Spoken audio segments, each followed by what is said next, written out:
Eliza Weston's boots crunched on the pine needles as she emerged from the forest, 2 rabbits and a wild turkey hanging from her belt. The familiar sight of Pinewood Valley should have brought comfort after 3 days in the wilderness. But something was wrong. People gathered in clusters near the main street, their faces turning toward her one by one. Whispers rippled through the crowd. Sheriff Grant broke away from the group, his weathered face grim as he approached, hand resting on his holster. Eliza's fingers instinctively tightened around her rifle strap when she saw the flicker of suspicion in his eyes. He stopped a few paces away, removing his hat. "Miss Weston, I'm afraid I need to speak with you about the fire. Before we continue, let us know where you're watching from and what time it is for you. Your comment helps our community grow stronger. Thanks, and let's get back to the story." "What fire?" Eliza asked, her stomach knotting as she followed the sheriff's gaze toward town. Dark smoke stains scarred the sky above what had once been the general store and the adjacent buildings. The acrid smell of burnt timber finally registered. She'd attributed it to campfires in the crisp autumn air. 3 nights ago, 3 people dead. Sheriff Grant's voice was flat, professional. Martha Collins lost her store. The Petersons lost their home above the tailor shop. And Old Man Wilson, his voice cracked slightly. He didn't make it out. Eliza felt the weight of dozens of stares. "I've been hunting since dawn 3 days ago. You know I supply half the town with—" "You were seen, Eliza." The sheriff cut her off. "Near the store that night, right before the blaze started." From the corner of her eye, Eliza noticed a tall figure standing apart from the others. Isaac Miller, the carpenter, watched the exchange with intense blue eyes. Unlike the accusing glares from the others, his gaze held something different. Urgency, perhaps. His hands moved briefly in a gesture she couldn't interpret before someone pulled him back into the crowd. "That's impossible," Eliza said firmly. "I was miles from here, tracking deer at my northern camp." Martha Collins pushed through the crowd, her face twisted with grief and anger. "Liar. John Blackwood's boy saw you skulking behind my store with a lantern. Everyone knows you wanted that land for your hunting cabin." She pointed a trembling finger. "You're nothing but a wild woman who never belonged here." Eliza's jaw tightened. John Blackwood owned the largest cattle ranch in the territory and had been trying to buy her small property for years. "I never wanted your land, Martha, and I certainly didn't burn." "Sheriff, are you going to arrest her or not?" Harold Blackwood himself now stepped forward, his expensive boots gleaming in the afternoon sun, his son James trailing behind him, eyes fixed on the ground. Sheriff Grant sighed. "I need to investigate this properly. Miss Weston, I'll need you to stay in town while I sort this out." "I have a right to defend myself," Eliza said, keeping her voice steady despite the rage building inside her. "Give me 2 days to prove I wasn't there." The sheriff hesitated, then nodded reluctantly. 2 days. But surrender your rifle for now. And don't leave town." As she reluctantly handed over her Winchester, Eliza noticed Isaac again. The mute carpenter was making his way to the edge of the crowd, his hands working in that strange private language of his. When their eyes met, he nodded once, deliberately, then pointed to his workshop at the end of the street before disappearing around the corner. Night had fallen by the time Eliza felt safe enough to slip through the shadows toward Isaac's workshop. The townspeople had always regarded her with a mixture of need and suspicion. They relied on her hunting skills but distrusted a woman who lived alone in the wilderness. Now their whispers had turned to open hostility, and she'd spent the afternoon barricaded in her small room at the boarding house, listening to footsteps pause outside her door. A single lantern burned in the carpenter's workshop. Eliza knocked softly, glancing over her shoulder. The door opened immediately, as if Isaac had been waiting. He beckoned her inside, quickly closing the door behind her and sliding the bolt home. The workshop smelled of fresh sawdust and varnish. Half-finished chairs and tables lined the walls, while intricate wooden carvings filled a shelf near his workbench. Birds in flight, leaping deer, and more complex figures that told stories she couldn't decipher. Isaac moved with purpose, lighting another lantern before grabbing a slate from his workbench. His chalk scratched rapidly across its surface. He turned it toward her. "I saw who started the fire." "Who?" Eliza asked, hope surging through her. Isaac erased the slate and wrote again, "James Blackwood." Harold Desson. Eliza frowned. But why would he burn down the store? His father owns half the valley already. Isaac's hands moved in frustration before returning to the slate. Accident. Dropped lantern. Father covering up. Eliza sank onto a nearby stool, the implications settling over her. So Harold is framing me to protect his son. It made a terrible kind of sense. But why would anyone believe I'd do such a thing? Isaac's chalk moved again. Your land borders Blackwood's new pasture. The pieces fell into place. If she were driven out, or worse, hanged for murder, her small but strategic hunting property would likely go to the highest bidder. And in Pinewood Valley, that would always be Harold Blackwood. Why can't you tell the sheriff what you saw? She asked, then immediately regretted the question. Everyone knew Isaac hadn't spoken since he was found as a boy, the sole survivor of an Indian raid on a wagon train 15 years ago. Instead of taking offense, Isaac simply wrote, "Who believes the mute man?" The truth of his words stung. In many ways, they were both outsiders in Pinewood Valley, the wild woman and the silent man, tolerated for their skills but never truly accepted. Isaac set down the slate and moved to a covered object in the corner. He pulled back the cloth to reveal an unfinished carving, about 2 feet tall. Eliza leaned closer, recognizing the scene he was creating, the main street of Pinewood Valley, with the general store and surrounding buildings. But in front of the store stood a small figure holding what looked like a lantern. "Is that James?" she asked. Isaac nodded, his fingers touching the unfinished face of the figure. "It's your testimony," Eliza realized, "in the only language you have." He nodded again, his eyes meeting hers with unexpected fierceness. "Even if you finish it, they might not understand," she said gently. "Or they'll choose not to." Isaac picked up his slate again. "Need more proof." "Like what?" "Lantern." James dropped it. "Under store ruins." Eliza stood, energy rushing back into her limbs. "If we can find it, prove it was his." Isaac held up his hand in warning, then wrote, "Dangerous. Blackwood men watching ruins." "I've tracked mountain lions in the dark," Eliza said, a grim smile forming. "I think I can handle a few ranch hands." The burned-out shell of the general store looked like a dark wound in the center of town. Moonlight filtered through the charred timbers of what had once been the roof, casting skeletal shadows across the ruins. Eliza and Isaac crouched in the alley behind the apothecary, watching as 2 of Blackwood's men paced in front of the site, rifles gleaming dully in the dim light. "They're definitely guarding something," Eliza whispered. "Why else post men at a burned building?" Isaac touched her arm, pointing to the back of the ruins, where the darkness was deepest. Then he made a circular motion with his hand. "Go around," she guessed. He nodded, then indicated they should separate. Eliza hesitated. "Are you sure?" His woodworking hands weren't made for stealth.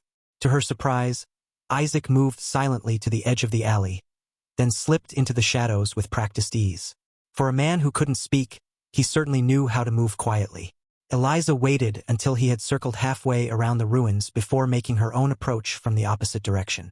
The smell of wet ash and charred wood grew stronger as she neared the blackened skeleton of the store. She paused behind a water trough, watching as one of Blackwood's men lit a cigarette, the match briefly illuminating his bored face. The other man had wandered toward the front of the ruins, leaving the back temporarily unguarded. Eliza seized her chance, darting across the open space and into the burned-out back room of what had once been Martha's storeroom. Her boots crunched softly on the debris as she crouched among the fallen beams. The darkness was nearly complete here, forcing her to rely on touch more than sight. A faint rustling to her left revealed Isaac's approach. He knelt beside her, his hand briefly touching her shoulder to confirm his presence. Then he began to carefully move fallen debris, working methodically in the area just inside what would have been the store's back door. Eliza followed his lead, sifting through ash and splintered wood, her fingers becoming black with soot. Minutes stretched as they searched, the danger of discovery growing with each passing moment. Finally, her hand closed around something metal beneath a fallen shelf. She pulled, revealing a dented lantern. Its glass shattered, but its distinctive brass fittings intact. Isaac leaned close, examining it in what little moonlight filtered through. He nodded vigorously, then traced a pattern on his palm that Eliza interpreted as an engraved initial. "Is it marked?" she whispered. He nodded again, guiding her fingers to a small JB, etched into the base of the lantern. "James Blackwood," she breathed. This was the proof they needed.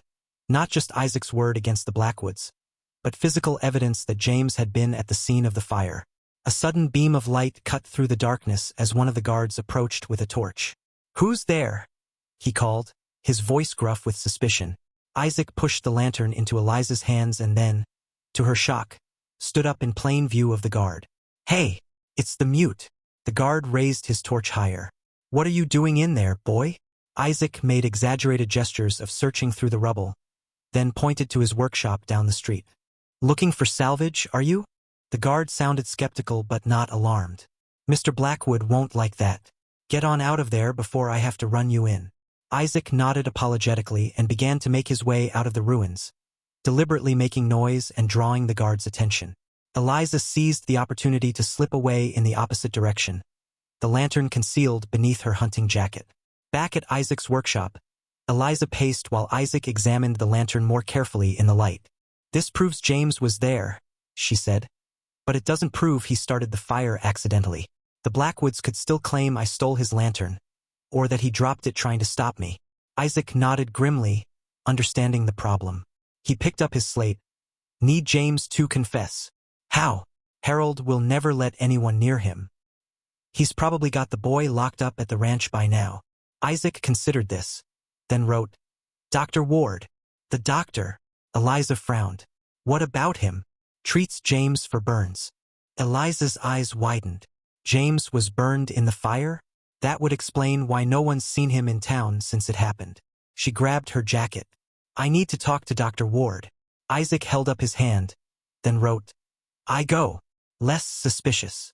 He had a point. Everyone in town was watching for her now, but Isaac could move freely.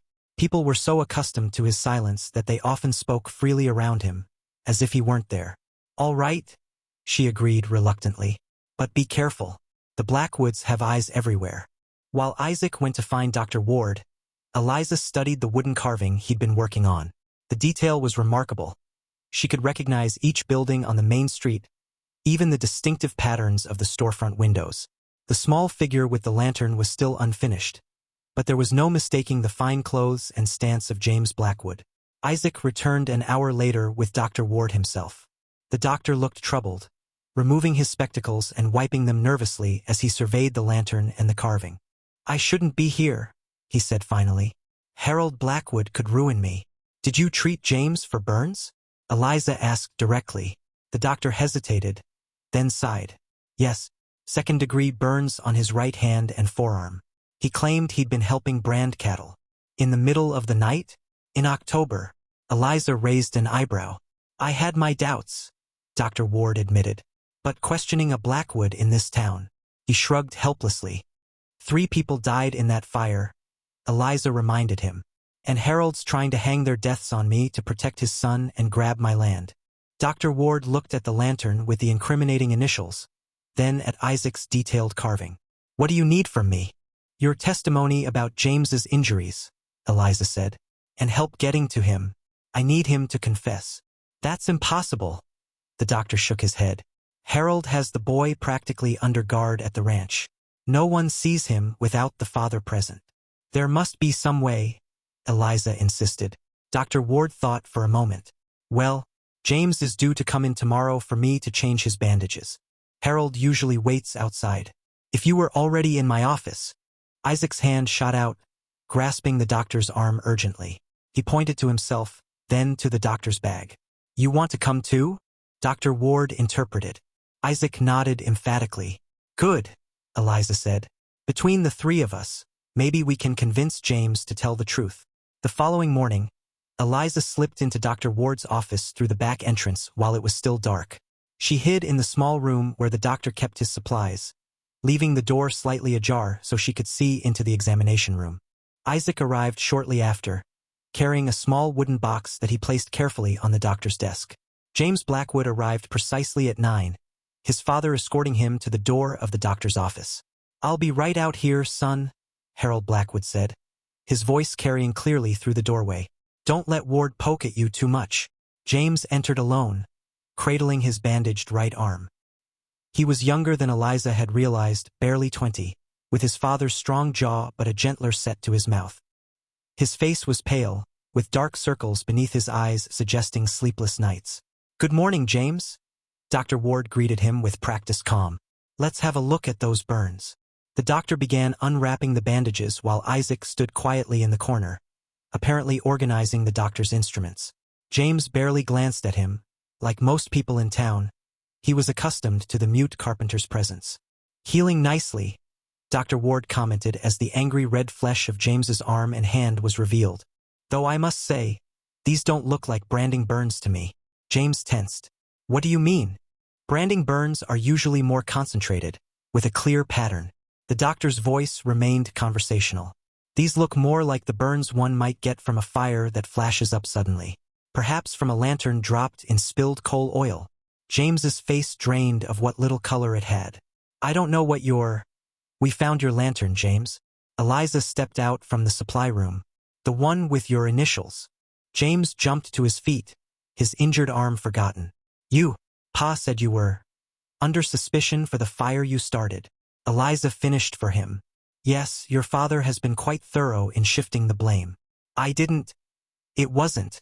James stammered, backing toward the door. Isaac moved quickly, placing himself between James and the exit. From the wooden box he'd brought, he withdrew the detailed carving of the main street, now completed. The figure of James holding the lantern was perfectly recognizable, its face carved with a mixture of shock and horror as flames leapt from the dropped light. James stared at the carving, transfixed. "How did you know?" "You weren't there." "Isaac was," Eliza said quietly. "He saw everything." James sank back onto the examination table, his shoulders slumping. "It was an accident," he whispered. "I swear it was. I was just— Pa wanted me to check if Martha had received the shipment of barbed wire. He's been expanding the north pasture." "My property borders that pasture," Eliza noted. James nodded miserably. "Pa's been talking about your land for months. Says it's not right for a woman to hold that much territory alone." He looked up, his eyes pleading. "But I never meant to start the fire. I was looking through the store window and I tripped. The lantern broke against the wall, right where Martha kept the coal oil. It went up so fast." His voice broke. "I tried to get help, but the flames. And then I heard Old Man Wilson shouting upstairs." Isaac placed the carving on the doctor's desk where James could see it clearly. The young man stared at it, then at his bandaged arm. "Pa found me running for help," he continued softly. "When he realized what happened, he took me home and treated my burns himself. Then he told me to say nothing. The next day, he started telling people he'd seen you lurking around the store. And you let him," Eliza said, trying to keep the accusation from her voice. "I was scared," James admitted. "Pa said no jury would convict a woman anyway, that you'd just get run out of town at worst." He looked up, his eyes wet. "I didn't know he was pushing for you to hang." The room fell silent. Outside, they could hear Harold Blackwood talking with someone who'd passed by, his confident voice carrying easily. "3 people died, James," Dr. Ward said gently. "Martha Collins lost everything. The Petersons are staying in my barn until they can rebuild." "I know," James whispered. "I haven't slept since it happened. I keep seeing the flames, hearing the screams." He looked at Eliza. "I never wanted anyone to die, and I never wanted you blamed." "Then tell the truth," she said simply. James glanced fearfully at the door. "My father is not above the law," Dr. Ward interrupted firmly. "Neither are you. What your father is doing is worse than what you did," Eliza added. "Your actions were an accident. His are deliberate." Isaac stepped forward, placing a hand on James's uninjured shoulder. The younger man looked up at the mute Carpenter, seeming to draw strength from his silent presence. "How?" James asked finally. "Pa won't let me just walk up to the sheriff and confess. Dr. Ward moved to his desk and began writing. "I'm documenting your injuries and your statement. Isaac's carving serves as his testimony." He looked up. "If all 3 of us approach Sheriff Grant together, even Harold Blackwood can't bury the truth." A sharp knock on the door made them all freeze. "James? You about done in there?" Harold Blackwood's impatient voice called. "Got business in town to attend to." James looked at the door, then back at the 3 people who knew his secret. Something seemed to harden in his expression. "Give me the bandages, Doc," he said quietly, "and meet me at the sheriff's office in an hour." Dr. Ward quickly wrapped James's arm while Isaac hid the carving back in its box. Eliza retreated to the supply room just as James opened the door to his waiting father. "All set, Pa," she heard him say, his voice steadier than before. Doctor says I'm healing well. Good, good, Harold's voice boomed. Let's get moving. Sheriff Grant is expecting us to finalize that statement about the Huntress. Actually, Pa, James said. Dr. Ward asked me to pick up some medicine at the apothecary first. For the pain. Can't it wait? It'll just take a minute. You go on ahead. I know how you hate waiting around shops. There was a moment of silence. Then Harold's reluctant agreement. Fine.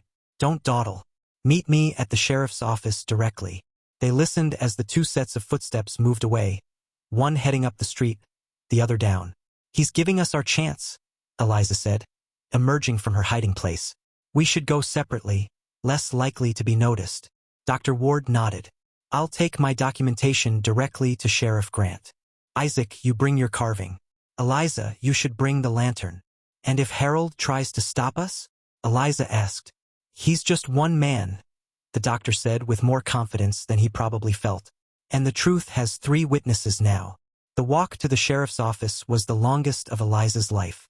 She kept to the back alleys, the incriminating lantern wrapped in burlap and tucked under her arm. As she approached from the rear of the building, she could see Dr. Ward already entering through the front door, his medical bag in hand. Isaac was nowhere in sight yet. Eliza slipped in through the back entrance that led directly to the sheriff's cell area. She could hear voices from the front office, Sheriff Grant's measured tones, Dr. Ward's insistent explanations, and the unmistakable angry rumble of Harold Blackwood. This is preposterous, Blackwood was saying as she edged closer to the doorway separating the cells from the office. My son was nowhere near that fire. The Huntress was seen by multiple witnesses. Your witnesses, Harold? Sheriff Grant replied evenly. And now I have a sworn statement from Dr. Ward about burns consistent with a coal oil fire, not cattle branding. That woman has turned you all against me, Blackwood snarled. Where is my son? James. I'm here, Pa. James's voice came from near the front door. And it's time to tell the truth. Eliza chose that moment to step into the doorway, the unwrapped lantern held before her. I believe this is yours, James, she said quietly. Harold Blackwood's face contorted with rage at the sight of her. You dare show your face? After what you've done? After what I've done? Eliza repeated, her voice level. I've spent 2 days trying to clear my name of your lies, Mr. Blackwood, while you've been trying to hang me for a crime your son committed accidentally, all so you could steal my land. Lies! Blackwood roared, lunging toward her. Sheriff Grant stepped between them. That's enough, Harold. I'm listening to all sides here. A movement at the front door drew everyone's attention. Isaac entered, carrying his wooden box. He set it carefully on the sheriff's desk and removed the carved scene of Main Street with its damning depiction of James at the moment the fire began. Harold stared at the carving, then at Isaac. The mute? This is your witness? A man who can't even speak to accuse my son. He doesn't need words, Eliza said. His art speaks clearly enough. James stepped forward, placing himself next to Isaac. It's true, Pa. All of it. I dropped the lantern. I started the fire. His voice trembled but held firm. I'm not letting an innocent woman hang for my mistake. The color drained from Harold Blackwood's face as he realized his son had turned against him. You ungrateful. Enough. Sheriff Grant's voice cracked like a whip. Harold Blackwood. I'm placing you under arrest for conspiracy and false accusation. He turned to James. Young man, we'll need your full statement. What happened that night was a tragedy, but the law treats accidents differently from deliberate acts. What about my rifle? Eliza asked as the sheriff handcuffed a sputtering Harold. In the cabinet. Sheriff Grant nodded toward the gun cabinet against the far wall. You're free to go, Miss Weston. Though I'd appreciate if you stayed in town until this matter is fully resolved. As Eliza retrieved her Winchester, Martha Collins burst into the office, her face flushed with exertion. Sheriff, there's talk all over town that you've arrested Harold Blackwood instead of that Huntress. She stopped short at the sight of everyone assembled, her eyes darting from Harold in handcuffs to James's bandaged arm to the carved scene on the desk. What's happening here? She demanded. The truth, Martha, Sheriff Grant said gently, about the fire that took your store. James has something to tell you. As James stepped forward to confess directly to Martha, Eliza moved to stand beside Isaac. Thank you, she said softly. No one would have believed me without your testimony. Isaac's blue eyes held hers for a long moment. Then, to her shock, His lips moved, forming words that emerged as a hoarse whisper after 15 years of silence. I see you. 3 simple words, yet Eliza understood their deeper meaning. In a town where both had been viewed as outsiders, one too wild, one too silent, they had truly seen each other, recognized each other's worth when no one else would. Martha Collins's angry voice cut through Eliza's thoughts. You expect me to just forgive and forget? That fire took everything. No, ma'am, James said, his head bowed. I don't expect forgiveness, but I'm prepared to make amends. My father's ranch is half mine by my mother's will. I'll sell my portion and rebuild your store. The Petersons' home too. Martha seemed taken aback by this offer. That would be the right thing to do, James finished for her. As the implications of everything that had happened sank in, the townsfolk who had gathered outside the sheriff's office began to disperse, carrying the news throughout Pinewood Valley. Eliza knew that by nightfall, everyone would know the truth, that the wild Huntress had been wrongfully accused, and that even the powerful Blackwoods weren't above the law. Isaac's hand found hers briefly, a gentle pressure of work-roughened fingers against her palm. In that touch, Eliza felt the promise of something new, not just cleared names or justice served, but perhaps a future where neither of them would have to be alone against the wilderness, whether it was the forests beyond town or the wilderness of other people's judgment. If you enjoyed the story of truth and justice in the frontier town of Pinewood Valley, leave a comment below letting us know what you thought of Eliza and Isaac's journey. We'd love to hear which character resonated with you most, and what other Western tales you'd like to see in future videos. Your engagement helps our storytelling community thrive.